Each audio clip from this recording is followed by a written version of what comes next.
Today we're making matcha cream puffs with a light matcha cream and a bright strawberry sauce to balance the earthy notes of the matcha. We'll start with the sauce. In a small saucepan, add strawberries, cornstarch, and sugar. Cook over medium heat until the mixture has thickened and looks jammy. Blend the mixture until smooth and set it aside to cool. To make the choux, whisk together flour, matcha powder, sugar, and salt. In a saucepan over medium heat, bring water and butter to a boil. Reduce the heat, then add the flour mixture all at once.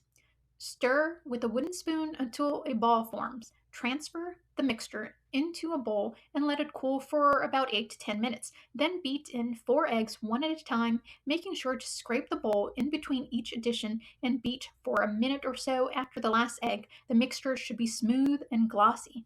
Transfer the batter into a piping bag or a zip top bag. Cut the corner, pipe 1.5 to 2-inch circles, about 2 inches apart, onto a parchment-lined baking sheet. Bake at 425 degrees for 10 minutes, reduce to 375, bake for an additional 18 to 20 minutes. Remove from the oven, cut slits in the pastry to release the steam. While those cool, make the matcha cream by whipping together confectioner sugar, matcha powder, heavy whipping cream, and a bit of vanilla until we get stiff peaks. To assemble, cut the tops off the pastry, fill with the matcha cream, top with a spoonful of the strawberry sauce, and dust with a little bit of confectioner sugar. And enjoy! For full recipe and notes, visit craftstocrumbs.com.